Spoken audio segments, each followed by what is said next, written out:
So, gagawa tayo ngayon ng sambal. So, kompleto ng aking recado. So, makakapagluto na ako ng sambal. And, actually, nag-burp ako, sorry. And then, sili. And then, may butter na rin ako doon din. Konting oil. Tapos, mga konting seasoning, etc. So, it's still my vacation. So, may araw pa ako para gumawa ng vlog. Kung ano-ano, diba? So, let's go! Gawa na tayo. Actually, nakapag-start na ako kanina to, pero sabi ko, i-vlog ko na nga lang para may content naman ako, diba? So, mag-subscribe naman kayo. Yan. So, it's a sunny day here in Germany. So, hindi ko na ipapakita sa inyo sa labas kasi naipakita ko na sa inyo last time.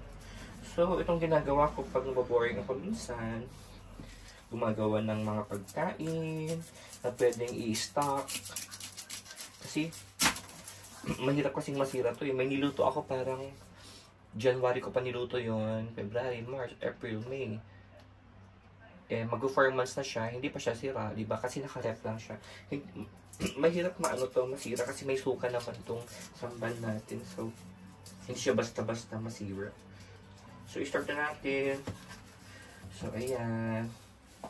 So, it's already, di ko lang alam, summer na ba? Or summer or spring pa rin ba dito sa Germany? Kasi, minsan yung weather, di mo maintindihan. Minsan umuulan, maaraw, malamig. Ay, Diyos ko. Mahirap talaga sabihin kung spring or summer na siya. But anyway, ayan. Ito yung kinaiinisan ko sa bawang. May technique to eh, kung paano madali siya dapat na nabuksan, pero hindi ko alam kung paano yung technique na yon para mas mabilis sana. But anyway, mano-mano is the best. So ayan, bawang. So ito yung gagamitin ko. Bali meron akong food processor dito. Binili ko siya sa eBay ba yun? Sa eBay ko siya binili. So, ayan. So, may gagamitin tayo pang gawa ng sambal. Kasi before kasi, wala pa akong food processor pang tawag dyan. Eh, mano-mano ko siya china-chop-chop. So, sabi ko, since mahilig naman akong gumawa ng sambal, so, bili na lang ako ng food processor para mas mabilis yung aking trabaho. Dinadala ko to sa Switzerland. Actually, pang third time ko na itong magdala sa Switzerland, and nagustuhan naman nila ng kapatid ko, and nag-request pa ulit sila. Sa July kasi pupunta ulit ako ng Switzerland para bisitahin ulit sila and to celebrate my 33rd birthday in Switzerland. Kalain mo yun, pinapangarap ko lang doon pinapanood ko lang before ang Switzerland sa Facebook, sa YouTube channel. Ngayon napupuntahan ko na siya na parang together out up to Manila ko na lang siya pinupuntahan kasi it will take more than 10 hours. Pero may time na inabot ako ng parang 11 hours kasi nga traffic. May traffic din pala sa part ng especially pag morning traffic din pala yung papuntang Geneva. So, ayun, na-stuck ako dun for, I think, less than more than an hour. Instead of more than 9 hours lang yung biyahe ko. Naging 11 hours yung biyahe ko. But worth it naman kasi, honestly, nag-Germany ako. Para may chismis muna tayo. Nag-Germany ako first dahil pangarap ko mag-Germany. Di pa ako nakakagawa ng vlog ko sa journey ko ng Germany and the reason why I chose Germany. I chose Germany because Germany chose me. Hindi, honestly, nag-Germany ako guys kasi aside from pinangarap ko mag-Germany, makapagtrabaho, makapunta ng Germany itself, pinangarap ko mag-Germany guys kasi nasa Switzerland yung mga kapatid ko and some of my relatives, nandun din sila. So sabi ko, Germany is a key, is my passport. Parang passport ko tong Germany para makapunta ng Switzerland. Kasi kung ang tawag diyan, kung magpa-process ka ng papers mo kasi from Philippines to Europe, ang daming proseso, kailangan mo ng Schengen visa, magastos, etc. So, at least itong pagpunta ko ng Germany, nag-aral kami ng language, German language. It took us parang less than a year, and then it took us again another a year para mahintay yung yung visa namin na makapunta dito, working visa namin. And then last year, finally, dumating na yung visa namin, visa interview, embassy, so whatever na yan, interview. Doon ko na na-test yung sarili ko talaga na there's no shortcut. Ay, nahulog na siya. Nagbibideo pa ba siya? Walang shortcut sa buhay. Kailangan mo talagang, kailangan pagdaanan yung mga painful process. And mas naniniwala ko may sarili kasi akong parang paniniwala na ang buhay, yung success, hindi mo yan, kailangan talagang may mas mauna sa'yo. Pero thankful ka kung mas mauna ka sa kanila or whatever. Pero for me kasi, hindi naman ako nakikipag-compete sa ibang tao kasi basta parang I trust everything kay Lord na handa akong magtiis, na sabi ni Kim Chiu sa teleserye noon na Lord, handa akong magtiis, mabago lang yung buhay ko. Di ba?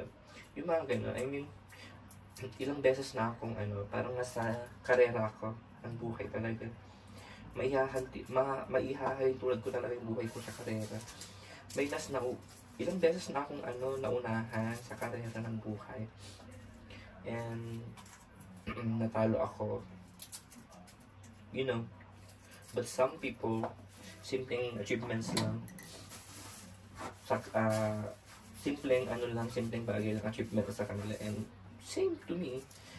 Simpleng bagay lang, achievement na for me. So what more yung makapunta ka pa ng Germany, di ba? It's a bonus point na lang din sa akin yan. But, of course, kailangan mong mag-invest ng perseverance, ng patience is a virtue, sabi na nila. Kailangan mong mag-invest ng, ng trust. Kailangan mong pagdaanan yung mga painful process, yung mga pinaka-painful process talaga.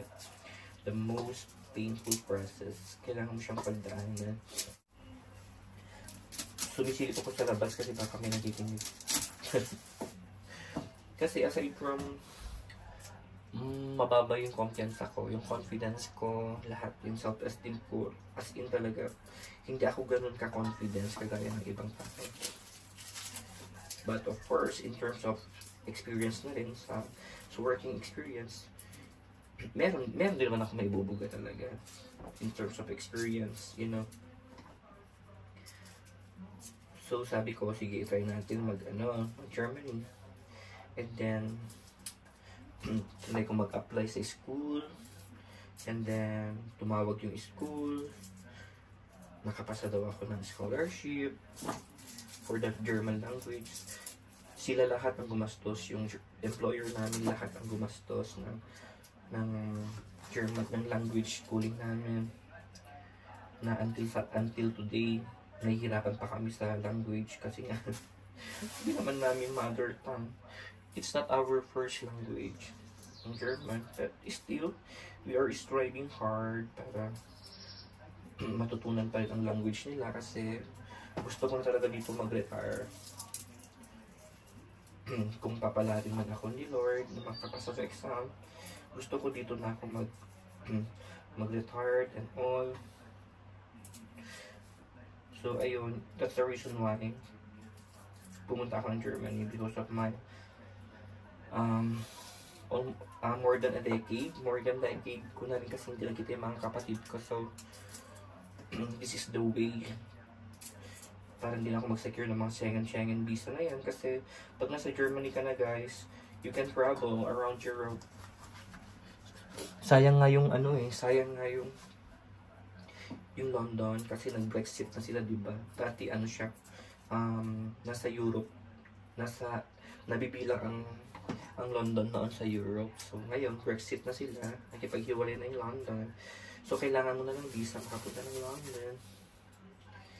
So yun guys, and I am still enjoying my life here in Germany, doing sometimes and nonsense things, you know. Kailangan mo lang naman i-enjoy isang bagay. Actually, more than 1 year na kami dito sa Germany, and yung language pa rin namin, nakikipagkapalaran pa rin kami sa language.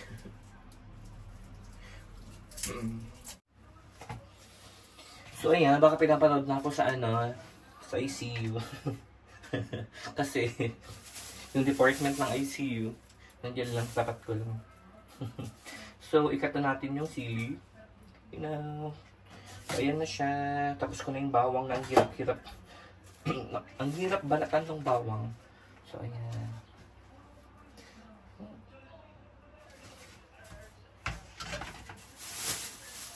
So ngayon naman yung sili, yung kailangan natin linisan kasi yung iba, sira na yung iba. So baka pag tapos pinuputol ko na rin yung yung tip niya kasi hindi naman pwedeng idagdag yan sa sambal. Baka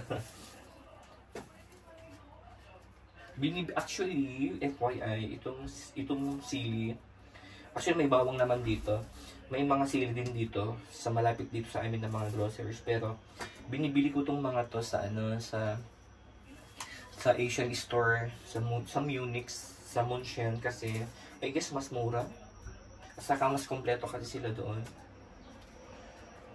So, doon ako bumibili ng mga sili. Hindi ko lang alam kung same din yung pagluto ninyo ng sambal, pero ito kasi random lang yung pagluto ko. Tapos tinatansya ko lang yung yung mga recado, yung mga sugar, yung suka. Tinatansya ko lang, guys. Kasi hindi naman to for hindi naman to for business, for for ang tawag doon, for personal use lang naman. For personal consumption. Gusto kong magtinda ng sambal, pero ang nakakapagod pala. Pero pwede, try natin mag-business. Ibebenta ko to ng parang 4 euro or 5 euro. Diba? Ang mahal ng sambal lang sa Switzerland, no? Yung isang parang garapon lang ng kwan sa Switzerland daw is parang 16 euro. Ay, 16 chef. Swiss chef. Oo, ganun kamahal. Kaso nga lang, delikado kasi yung nagbebenta-benta dito kasi baka may magsumbong. Baka hanapan tayo ng tax. Ay, ng BIR. So, yun guys. I will show to you later na naman kung paano magluto. Okay? Kasi mahaba na yung video natin. So yung mga may sira-sira na kulay black, tinatanggal ko na yun. May marami pa na. So see you later.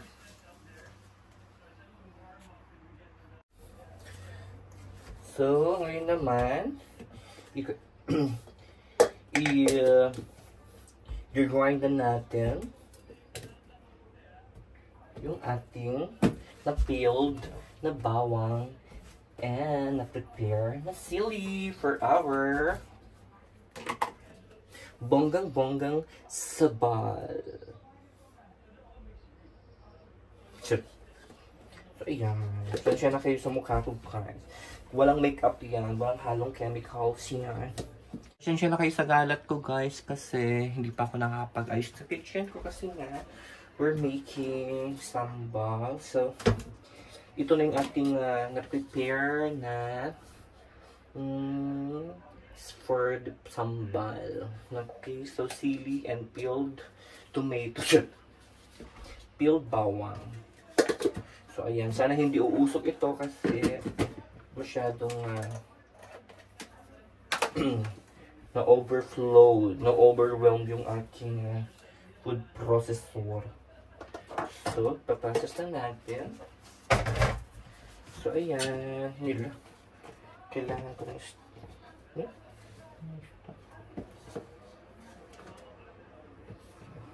so, ayan guys. Handa na ba kayo? May puhunan.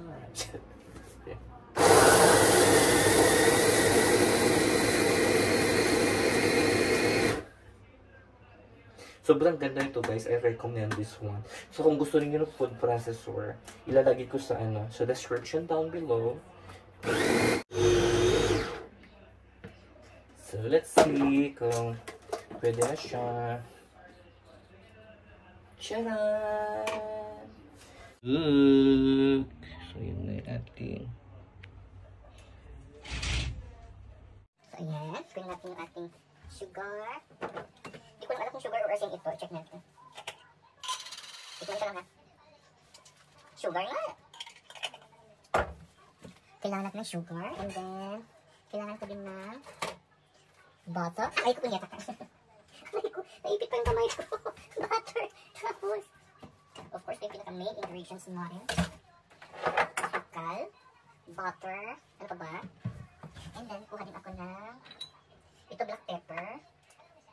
Ground kinoblaw o bawang na ground bawang, white pepper, lagyan ko rin ng konting paprika para mas umangkang pa siya, and then oil. Saan yung oil natin? Ay, suka. Kailangan natin ng suka, and then lagyan din natin ng konting oil para i-mix natin dun sa butter. So, ayan. I'm sorry. Medyo masarap. Dito ko sana siya iluto kaso baka marami. Pwede lang ba? Hindi pwede. Dito ko na lang siya iluluto. Medyo mas maganda sana yun para non-sticky siya. Non-sticky. Pag ngayon. So, i-open ko na yung ating stove. Maganda yung ganito na stove. Actually, yata sa stove. Maganda yung ganito na, anong tawag dito? Burner. May tawag dito eh. Ganito yung gusto ko. Hindi mo na kailangan ng gasol, hindi mo na kailangan ng gas, de kuryente siya. Ito yung gusto ko pag magkakaroon ako ng bahay. So, ayoko ng something na fiery. Kasi baka ma-fiery tayo. So, kompleto na ba yung ating recado? Let's start. So, start na natin magluto. So, of course, iuna ko, sorry, pasensya na kayo kasi kaluluto ko ng sinigaw.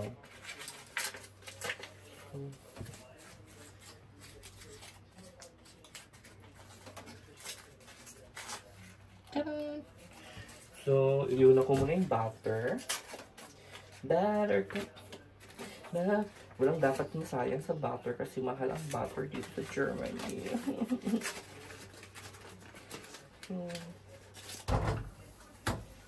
Bawat simot kailangan natin tipirin. Ayan.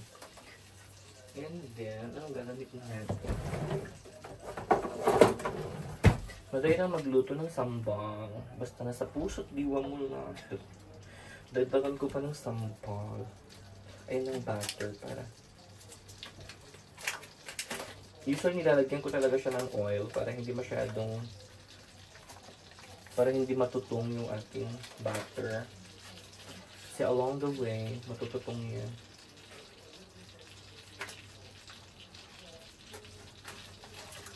So, lagyan pa natin yung butter para mas masarap. Nagpapasarap kasi yung butter, kaya gusto ko yung butter. Okay na yan, and then yung leftover na butter natin, i-ref natin, and then for future purposes, huwag itapon. Lagyan ko ng pepper. Lagyan natin ng pero i-grind ko siya para at least medyo masarap.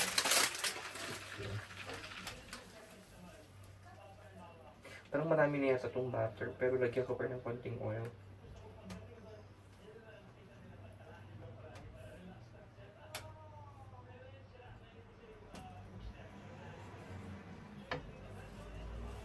Yan. So ready na yung aking pinaka-highlight ng ating video.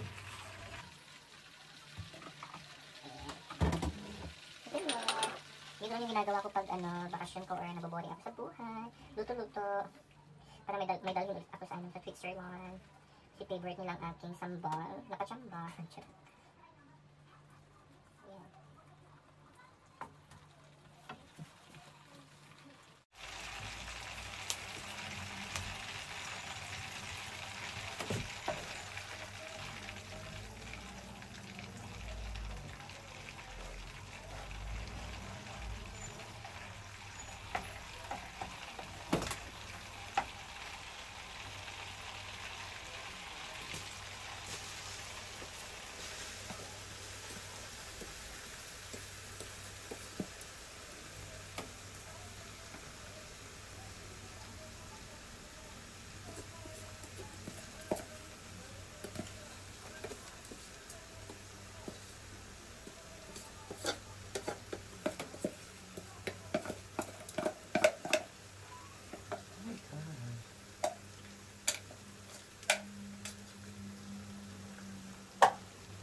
Ayan.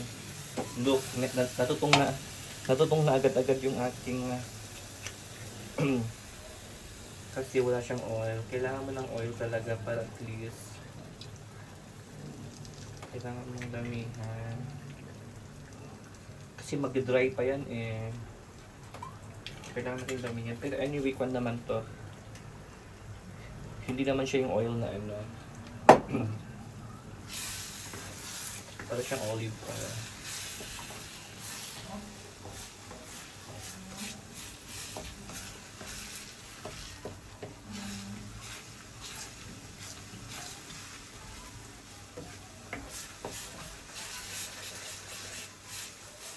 Kailangan ko pa ng oil oil.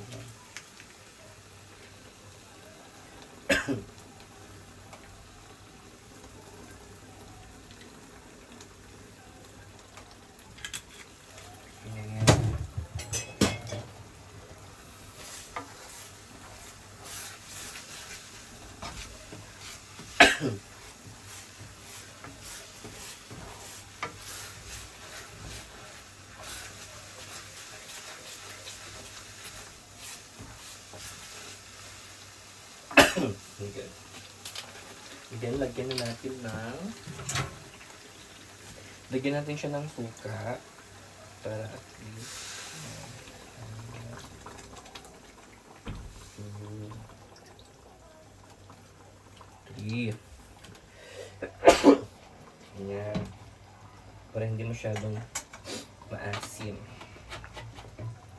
And then, ganyan lang siya. Sobrang bilis lang ng ating sambal na pinachamba.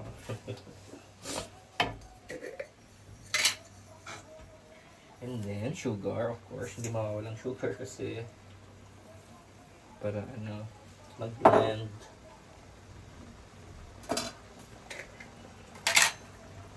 Usually, din eh. Kung gaano kadami yung aking suka, ganun din kadami yung sugar para please. Pero wait lang, tumigas na yung aking sugar.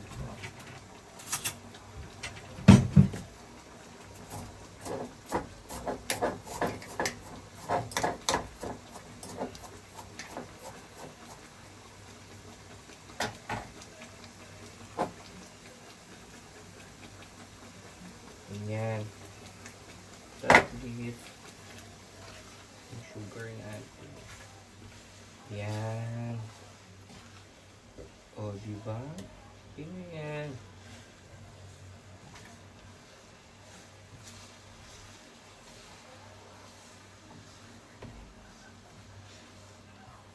Pero mas gusto ko kasi yung medyo matamis. Kasi baka maasim ito namin.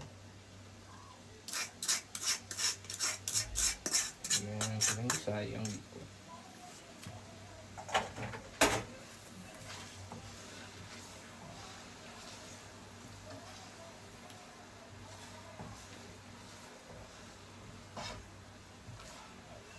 Then, lagyan pa natin ng spices. Ayan. Ganyan ito. White pepper.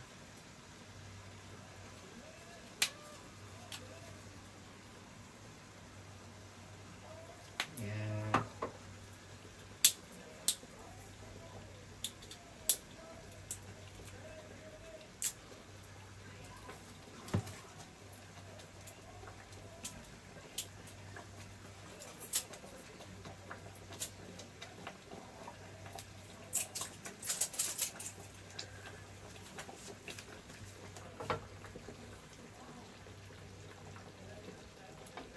Ayan.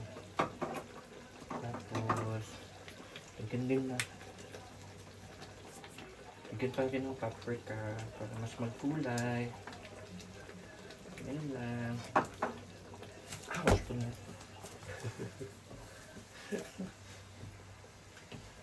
Mamaya mag-ano to. Mag-dry na siya kasi yung suka. Hindi ano kasing suka eh. Nagsusulsad. Ano ba yung term?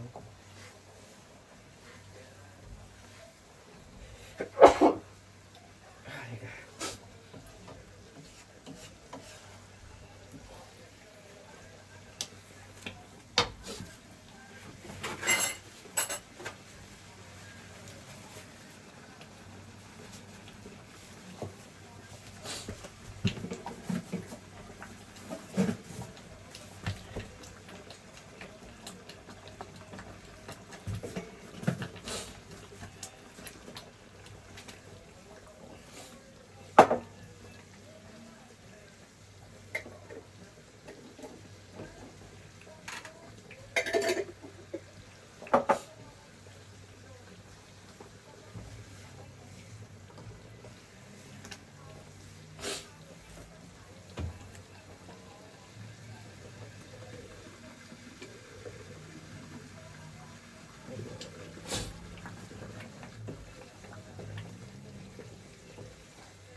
Kailangan natin siyang takpan kasi nagagad na siya. So, see you later ulit. Silipin na natin kung kumusta na yung ating. So, tcharan! So, ganyan na yung ating sambal. So, pwede ko lang i-transfer dito sa mga cup, sa mga garapon. Okay, so thank you for watching. So, here our finished product, sambal. So, nilagay ko lang sila dito sa mga old na garapon kasi kesa bibili pa ako. So, ayan.